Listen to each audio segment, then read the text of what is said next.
शिवाय नमस्तुभ्यं हर हर महादेव। श्री शिवाय नमस्तुभ्यं हर हर महादेव। हर हर महादेव घर घर महादेव। श्री शिवाय नमस्तुभ्यं हर हर महादेव। यहाँ के स्थान देवता, ग्राम देवता, क्षेत्रपाल देवता, वास्तु देवता, समस्त देवी देवता और गणेश जी महाराज का आह्वान करता हूँ। अपने कुलदेवी के सरस्वती माता का आह्वान करता हूँ और अपने पितरों का नमन करता हूँ। अपने गुरुजनों का प्रणाम करता हूँ। मेरे गुरु आचार्य संगीत कृष्ण जी महाराज की आज्ञा से आज की कथा आगे की प्रारंभ करूँगा।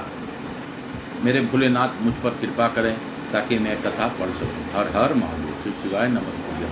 श्री शिवाय नमस्तुभ्यं हर हर महादेव। हर हर महादेव घर घर महादेव। श्री शिवाय नमस्तुभ्यं हर हर महादेव। हर हर महादेव घर घर महादेव। हर हर महादेव घर घर महादेव। श्री शिवाय नमस्तुभ्यं हर हर महादेव। कल हम लोगों ने 38वां अध्याय तक पढ़ा था रुद्र संहिता का। आज हम लोग 39वां अध्याय की ओर प्रवेश करेंगे और आज एक ही पाठ कर पाऊंगा, इसके लिए मैं भोलेनाथ से आज्ञा प्राप्त कर रहा हूँ। हर हर महादेव। श्री विष्णु और देवताओं के से अपराजित दधीची द्वारा देवताओं को शाप देना तथा राजा श्रुव पर अनुग्रह करना। ब्रह्मा जी बोले, नारद भक्त वत्सल भगवान विष्णु राजा श्रुव के हित साधन के लिए ब्राह्मण का रूप धारण कर दधीची के आश्रम में गए। कपट रूप धारण करके जगत गुरु श्री हरि शिव भक्तों में श्रेष्ठ ब्रह्म ऋषि दधीची को प्रणाम करके श्रुव के कार्य की सिद्धि के लिए तत्पर हो उनसे कहने लगे। विष्णु बोले, हे दधीची, शिव की आराधना में तत्पर रहने वाले हे विप्रशे, हे अव्यय, मैं आपसे एक वर मांगता हूँ, कृपा करके उसे आप मुझे दीजिए। ब्रह्मा जी बोले, श्रुव की कार्य सिद्धि चाहने वाले देवादेव विष्णु के द्वारा याचित परम भक्त शिव भक्त दधीची विष्णु से सिद्ध यह वचन कहने लगे। दधीची बोले, हे विप्र, मैंने आपके अभीष्ट जान लिया है। आप भगवान श्री हरि श्रुव के कार्य के लिए हो ही यहाँ ब्राह्मण का रूप धारण कर आए हैं। आप तो मायावी हैं। हे देवेश, हे जनार्दन, शिव जी की कृपा से मुझे भूत भविष्य और वर्तमान इन तीनों कालों का ज्ञान सदा रहता है। मैं आप श्री हरि विष्णु को जानता हूँ। हे सुपुरत, इस ब्राह्मण वेश को छोड़िए। दुष्ट बुद्धि वाले श्रुव ने आपकी आराधना की है। हे भगवान, हे हरे, मैं आपका भक्त वत्सलता को जानता हूँ। यह छल छोड़िए, अपने रूप को ग्रहण कीजिए और भगवान शंकर का स्मरण कीजिए। शंकर की आराधना में लगे रहने वाले मुझसे यदि किसी को भय हो तो आप उस यत्न पूर्वक सत्य के शपथ के लिए साथ कहिए। शिव के स्मरण में आसक्त बुद्धि वाला मैं कभी झूठ नहीं बोलता। मैं इस संसार में किसी देवता या दैत्य से भी नहीं डरता। विष्णु बोले, उत्तम व्रत का पालन करने वाले हे दधीची, आपका भय तो सर्वथा नष्ट ही है, क्योंकि आप शिव की आराधना में तत्पर रहते हैं और सर्वज्ञ हैं। आपको नमस्कार है। आप मेरे कहने से एक बार अपने प्रतिद्वंदी राजा श्रुव से यह कह दीजिए, हे राजेंद्र, मैं आपसे डरता हूँ। ब्रह्मा जी बोले, विष्णु का यह वचन सुनकर श्री शिव भक्तों में श्रेष्ठ महामुनि दधीची हंसकर निर्भय हो कहने लगे। दधीची बोले, हे पिनाकधारी देव शंभु के प्रभाव से कहीं भी किसी से किंचित मात्र भी नहीं डरता हूँ। ब्रह्मा जी बोले, उन मुनि का यह वचन सुनकर भगवान विष्णु क्रोधित हो उठे और वे मुनि श्रेष्ठ दधीची को जलाने की इच्छा से अपने चक्र को ऊपर उठाकर खड़े हो गए। राजा श्रुव के सामने ही ब्राह्मण पर चलाया जाने वाला उनका भयंकर चक्र शिव जी के प्रभाव से वहीं पर कुंठित हो गया। इस प्रकार इस चक्र को कुंठित हुआ देखकर दधीची हंसते हुए सत्य एवं असत की अभिव्यक्ति के कारण भूत भगवान विष्णु से कहने लगे। दधीची बोले, हे भगवान, आपने पूर्व समय में तपस्या के प्रयत्न से शिव जी से सुदर्शन नामक अत्यंत दारुण जिस चक्र को प्राप्त किया है, शिव जी का वह शुभ चक्र मुझे नहीं मानना चाहता है। तब भगवान श्री हरि ने क्रुद्ध होकर क्रम से सभी अस्त्रों को उन पर चलाया। इस पर दधीची ने कहा, अब आप ब्रह्मास्त्र आदि वाणों से तथा अन्य प्रकार के अस्त्रों से प्रयत्न कीजिए। ब्रह्मा जी बोले। दधीची के वचन को सुनकर भगवान विष्णु ने अपने सामने अत्यंत तुच्छ मनुष्य समझकर क्रोधित हो अन्य प्रकार के अस्त्रों का उन पर प्रयोग करने लगे। उस समय एकमात्र उस ब्राह्मण से युद्ध करने के लिए मूर्ख देवता भी आदर पूर्वक विष्णु की सहायता करने लगे। विष्णु, पक्षी, इंद्र आदि देवगण भी दधीची के ऊपर बड़े वेग से अपने अपने अस्त्र सिद्ध चलाने लगे।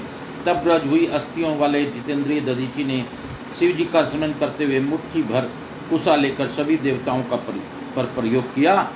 हे मुने, शंकर जी के प्रभाव से मुनीश्वर दधीची के द्वारा प्रतिक्रिया मुट्ठी भर कुशा काल अग्नि के समान दिव्य त्रिशूल बन गया। चारों ओर से जलता हुआ प्रलय अग्नि से भी अधिक तेज वाला तथा ज्वालाओं से युक्त वह शिव अस्त्र आयुध सहित समस्त देवताओं के भस्म करने वाला विचार करने लगा।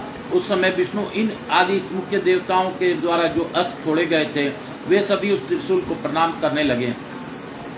तब नष्ट पराक्रम वाले सभी स्वर्गवासी देवगण इधर उधर भागने लगे। मायावियों में श्रेष्ठ स्वामी विष्णु ही एकमात्र भयभीत हो वहां स्थित रहे। तब पुरुषोत्तम भगवान विष्णु ने अपने शरीर से अपने ही समान हजारों एवं लाखों दिव्य गणों को उत्पन्न किया। हे देवर्षि, तदंतर विष्णु के वीरगण अकेले शिव स्वरूप दधीची से युद्ध करने लगे।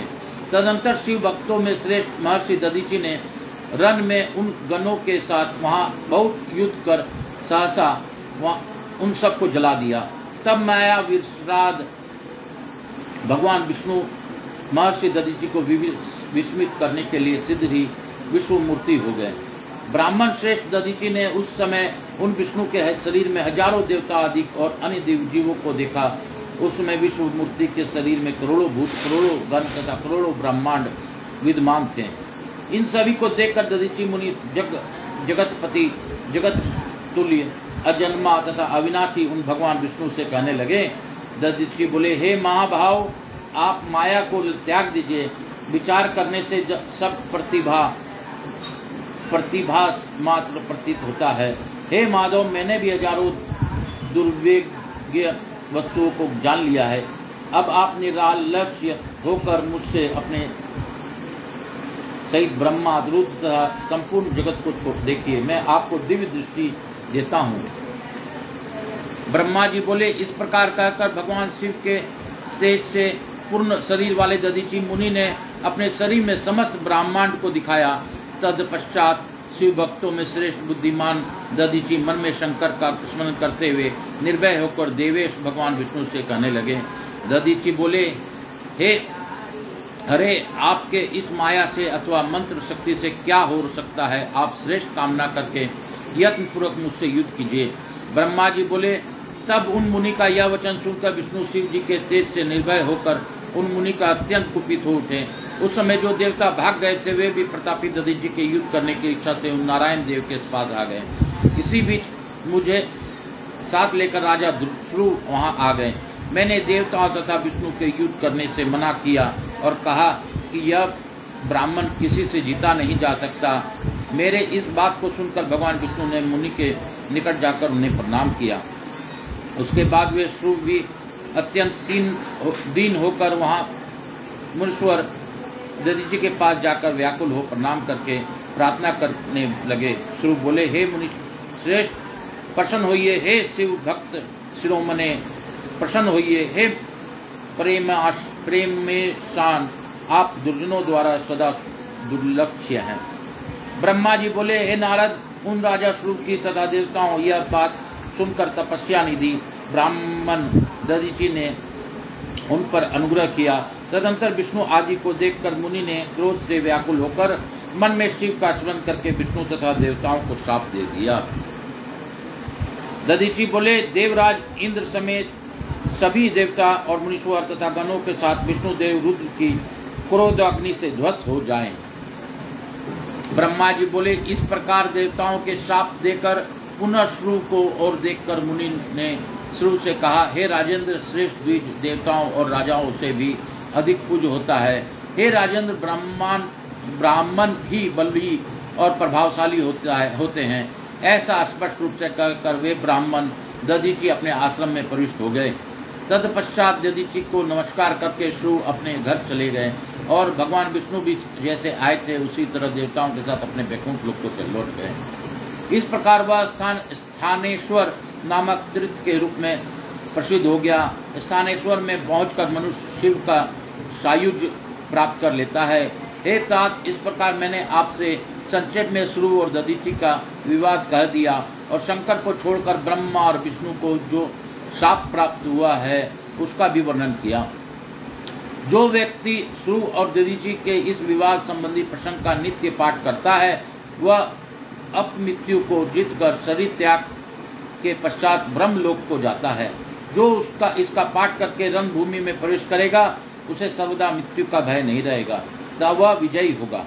इति श्री महापुराणे द्वितीयाया रुद्र संहिता द्वितीय सती खंडे विष्णु दधीची युद्ध वर्णनम नामक 34वां अध्याय।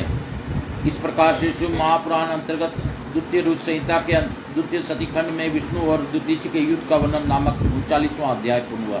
बोलो शंकर भगवान की जय, बोलो मेरे महादेव की जय। शिव काशी शिव काशी काशी काशी शिव काशी काशी काशी शिव काशी शिव काशी शिव काशी। मैं आज की कथा को यहीं पे विराम दूंगा। यहाँ के स्थान देवता, वास्तु देवता, ग्राम देवता, क्षेत्रपाल देवता, समस्त देवी देवताओं को धन्यवाद देते हुए उनसे अनुरोध करता हूँ कि आप अपने अपने स्थान को जाएं। गणेश जी महाराज, रिद्धि सिद्धि, लक्ष्मी जी महारानी, कुबेर जी महाराज और आवाई समेत देवी देवता शिव महापरिवार मेरे घर में विराजमान रहकर सभी पर अपनी अखंड कृपा बनाए रखें। हे महादेव, मैं आपसे प्रार्थना करता हूँ संभव हो तो आप लोग भी इस प्रकार करें। मैं आकाश कुमार राजगढ़िया, बंसल गोत्रोत्पन्नो हम, उमाशंकर नारायणी देवी राजगढ़िया का पुत्र, आचार्य संगीत कृष्ण जी महाराज सांवरिया बाबा का शिष्य, आपसे प्रार्थना करता हूँ हे महादेव, मैं निरंतर ही आपसे कुछ मांगता रहता हूँ, लेकिन मैं तो अबोध बालक हूँ। आप परम पिता, जगत पिता परमेश्वर हैं। आप सबका कल्याण करते हैं महादेव। आपने ही वचन दिया है कि शिव महापुराण को जो सुनेगा उसके 71 पीढ़ी तर जाएंगे। मेरे बंधु बांधव, रिश्तेदार, जो भी मेरे लोग हैं, उन सभी का कष्टों को कम कीजिए, उनके पितरों को मुक्ति दीजिए।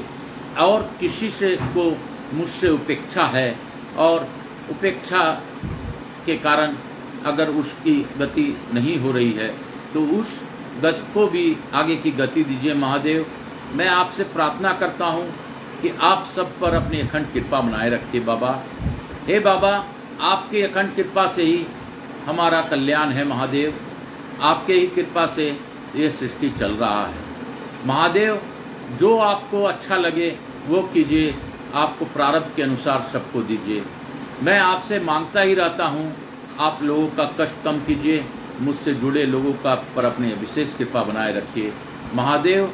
मैं इसलिए यह कहता हूँ कि मुझसे जुड़े, लेकिन आप तो सभी सृष्टि के सभी पालक को सभी पर कृपा करते हो, लेकिन मैं चूँकि आपका प्रार्थना करता हूँ तो लोगों को मुझसे भी उपेक्षा रहती है। इसी कारण मैं आपसे यह कहता हूँ कि बाबा, मुझसे जुड़े लोगों पर अपनी अखंड कृपा बनाए रखिए।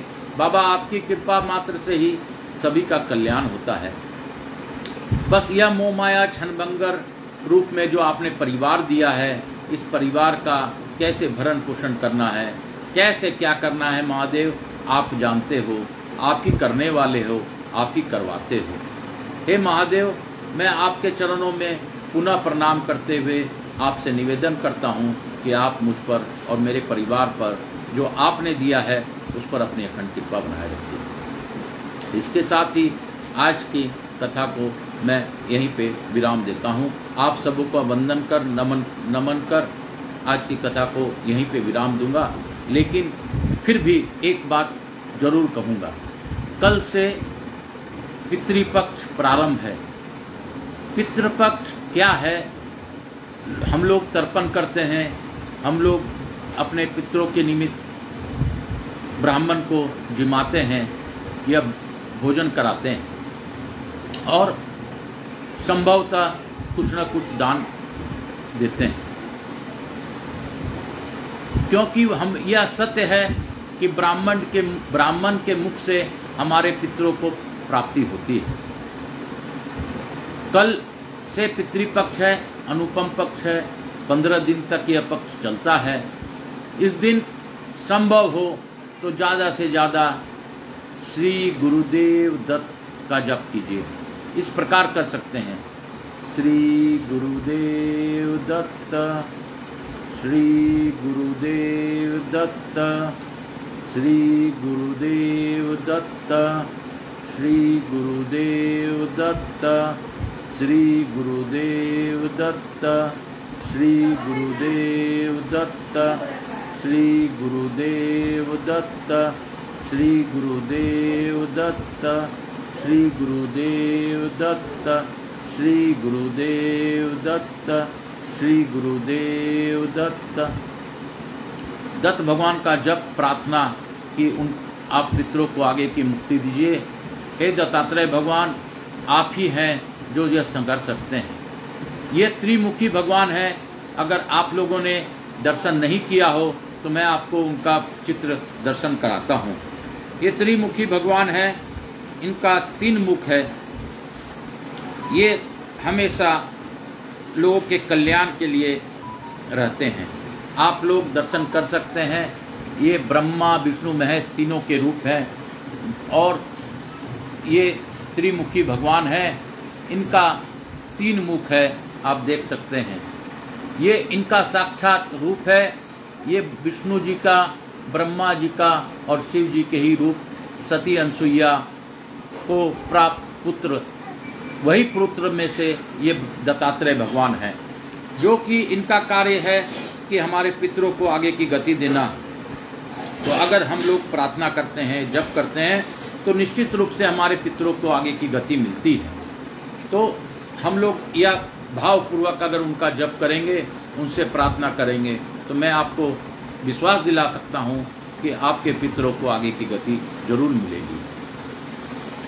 लेकिन आपसे यह भी कहूँगा कि आप इस पितर पक्ष में संभव हो तो पितरी के लिए एक दीप जरूर जलाएं और सौधा माता और आर्यम स्वामी का भी प्रार्थना करें। आर्यम स्वामी ही वो हमारे हैं जो अपने काख पर यानी कौवे पर बैठकर हमारे पितरों को पृथ्वी में हमारे घर के आसपास लाते हैं। तो उन आर्यम स्वामी का भी प्रार्थना करते हुए, अपने पितरों को याद करते हुए तर्पण भोग जो आपको इच्छित है वो उनको अर्पण कीजिए। आपका कल्याण निश्चित होगा। यह मैं नहीं कह रहा, ये प्रदीप मिश्रा जी ने भी कथा के बीच में बताया है। आर्यम स्वामी हमारे पितरों को लाते हैं, अमावस्या के दिन वो लेके जाते हैं। तब तक 15 दिन तक हमारे पितर हमारे ही आसपास रहते हैं। यह भी सत्य है। लेकिन आर्यम स्वामी का और सौधा माता का मैं पुनः धन्यवाद देता हूँ। हे आर्यम स्वामी, हमारे पितरों पर अपनी अखंड कृपा बनाए रखिए। हे सौधा माता, आपकी कृपा से देवलोक में हमारे पितर आपके पास हैं, उन पर भी आप भी विशेष रूप से कृपा करें। आज की कथा को थोड़ा सा नाम जाप करते हुए यहीं पे विराम दूंगा। ओम नमः शिवाय, हर हर भोले, नमः शिवाय, नमः शिवाय, नमः शिवाय। शिव गंगाधराय, शिव गंगाधराय, हर हर भोले, नमः शिवाय, हर हर भोले, नमः शिवाय। शिव गंगाधराय, शिव गंगाधराय, हर हर भोले, नमः शिवाय, नमः शिवाय, नमः शिवाय। आज भी मेरी पोती आज मेरे साथ कथा सुन रही है। यह अनुपम आशीर्वाद मेरे भोलेनाथ की ही है कि इनको कथा सुनाने का मुझे अवसर मिलता है। मैं अपने से बड़ों को भी धन्यवाद देता हूँ कि जो मेरे इस कथा को सुन रहे हैं, उनको भी मुझे अवसर उन्होंने दिया, मेरे भोलेनाथ ने अवसर दिया, उन तक मेरे आवाज़ पहुँच पा रही है, यह मेरे भोलेनाथ की दया। श्री शिवाय नमस्तुभ्यम, हर हर महादेव, घर घर महादेव, हर हर महादेव, घर घर महादेव, हर हर महादेव। श्री शिवाय नमस्तुभ्यम, हर हर महादेव। बाबा हर हर महादेव, महादेव महादेव महादेव महादेव महादेव महादेव महादेव।